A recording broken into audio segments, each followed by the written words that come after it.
Have you ever heard of musharaba, musharaka, or skuk?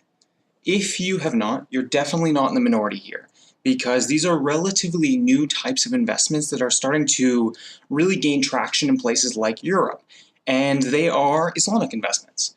Now, that may seem like a very strange statement to make, because when you traditionally, or at least when most people traditionally think about investments, they think about sort of the very European and North American style when it comes to stocks, bonds, and mutual funds as really being the dominant global types of investments. And for a very long period of time, they have been. But these new types of Islamic investments that are starting to enter the market have the potential to actually disrupt that, because they are taking a very unique form on investing in businesses and getting funding for businesses that have the potential to really disrupt the status quo. And so that's what today's video is going to be about, sort of breaking down what potential these Islamic investments have, what exactly they are, and what exactly they mean for American-style finance when it comes to things like stocks and bonds. So let's jump right into the video. Check out financesdoneright.com for all of your personal finance needs. So what makes Islamic investments different than sort of the traditional American, European-esque investments? Well, the key, as you can probably get by the name, is that they are deeply founded in Islamic law. And that has a couple of different things that sort of lead to what makes them different. The first and foremost is that there are restrictions on certain types of things you can invest in. So things like alcohol, porn, and pork are all banned in Islamic law. So, as you might imagine, they're also banned when it comes to Islamic investments. But that's kind of a minor thing when it comes to that. The second major thing is that Islamic law actually sort of bans interest. And that might seem like a very strange thing, because if you think about American-style investments, when it comes to mortgages, bonds, and all of these other things, these represent a huge aspect of American investments and American funding when it comes to businesses and people. So if interest is banned, how does that work? How does that function? And that's what we're going to get into when we talk about the investments a little bit. But that's a major thing when it comes to that, and one of the major differences. So interest is banned. You're not allowed to gain interest from a loan you give to somebody else. And the final thing is it's not necessarily part of the law, the Islamic law, but it very much embodies a mutual benefit kind of investment. They're designed to be beneficial for both the lender and the person receiving the lend, and that's a huge aspect of it. And again, that's kind of a juxtaposition when it comes to the American style, which is very much about winning, coming out on top yourself. And so let's jump into some of the more common types of investments to sort of see the differences that are there. And the first one is mudaraba and musharaka, and they're essentially two sides of the same coin, and they're the equivalent to an American stock. It's essentially when an investor goes to an entrepreneur, someone who's starting a business, growing a business, whatnot, and they offer them money for ownership in their company. And so, mudaraba, the first one, the investor comes and gives the entrepreneur money, and then what happens is, if the company succeeds, if the company starts making money, both the investor and the entrepreneur share in those profits. They both gain from it. They both make money, and they both are successful. Again, mutual benefit. It's about winning together, growing together. Again, juxtaposition to the Americans, where it's very much about, I want to win. I want to be on top. Maybe we can both win together, but it's about one of us winning more, and that's me. Sort of that sort of concept or ideology. And that's really a key difference. It's about mutual benefit when it comes to that. And then when it comes to losses, when it comes to mudaraba, the investor takes sole responsibility for losses. So if the company goes under, it doesn't succeed, the investor takes the brunt of all those losses, except when it comes to the entrepreneur committing fraud or some other type of illegal activity that led to the company's failing. And then musharaka is essentially the other side of that, where when it comes to losses, both share in the losses, both the entrepreneur and the investor.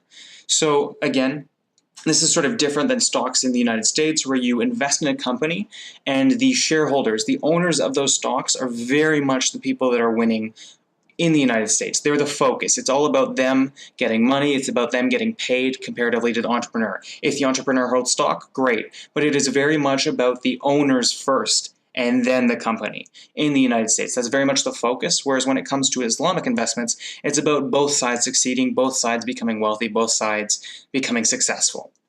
And then when you look at the next investment, which is skuk, this is essentially the equivalent of a bond to the American investments. And again, bonds are very much an investment. They're driven by interest.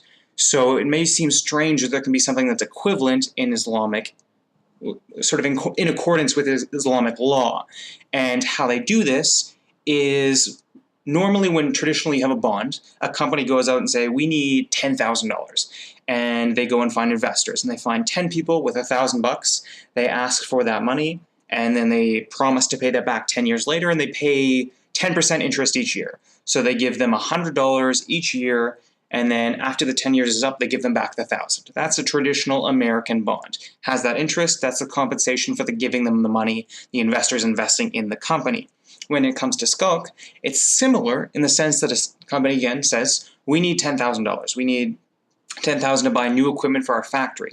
Well, the way Skulk works is that that investment maps specifically to an asset in the company, whether it be factory equipment, intellectual property. There is something specific asset that maps to that money.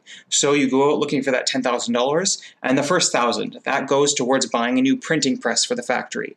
The next $1,000 goes to some other piece of equipment. And the way it works is, instead of charging interest, the person owning the Skulk shares in the benefit of, or the use of the equipment in making money for the company.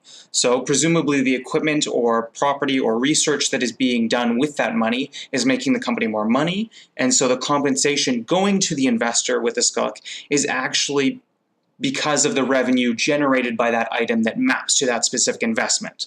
And so because the printing press is making the company money, the investor that invested that $1,000 is getting compensated for that. It's not technically interest, but it kind of is. It's kind of interest in a way that sort of circumvents that little religious requirement that you can't charge interest on a loan.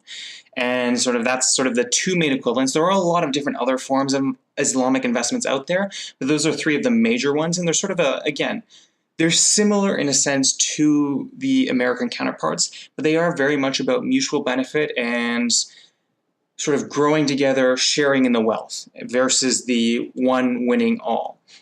Now, where do I stand, or what's sort of my opinion on which is going to be more successful? Honestly, I think they actually both have a lot of potential. When you think of the American style investment, the stock and the bond, it is very much about one party winning, one party gaining. There's sort of a focus on that in that culture as well. And that has a tremendous benefit because that leads to companies like Amazon, these massive companies that are incredibly successful, that are really pushing the edge when it comes to development and technology and these various other things. And that culture leads to a lot of wonderful things. But that culture of winning, that sort of ultra-competitive, narcissistic sort of style also leads to things like the 2008 mortgage crash. It also leads to the 2001 dot-com crash. All of these things are a direct result of this constant desire to be on top, to be continuously gain and sort of benefit more than others.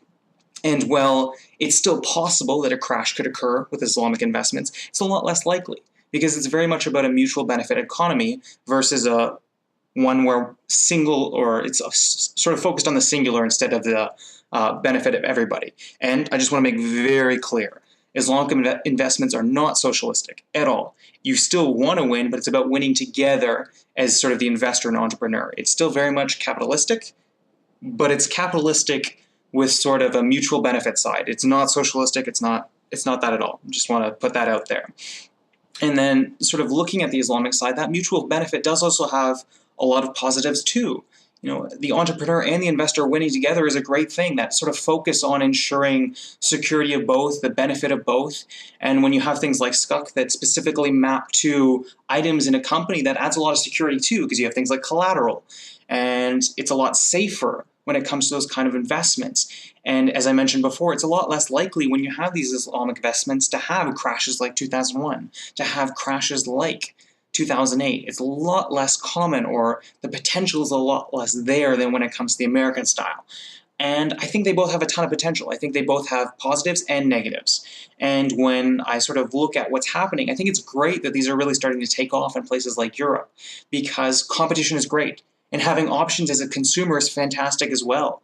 You know, there's really no downside to Islamic investments coming to North America, coming to Europe, because they add competition and they force the status quo to potentially change, to improve, the traditional bonds and stocks and the style that America embodies in Europe and other places around the world, they might have to improve. And I think that's fantastic. And competition's great. So I'm really excited to see the potential that these have, and I would highly recommend you sort of check out the various other forms of these investments out there, and keep an eye out. You might see it at your local investment broker or bank in the near future. Well, you've reached the end of the video, but don't worry, you can get access to more content at financesdoneright.com, where you'll find a bunch of tools, information, and articles that you can use to help improve your personal finances. You can also check out the 2 videos to my left if you want more content, and make sure to subscribe to the channel so you don't miss out on anything. And, as always, have a great day.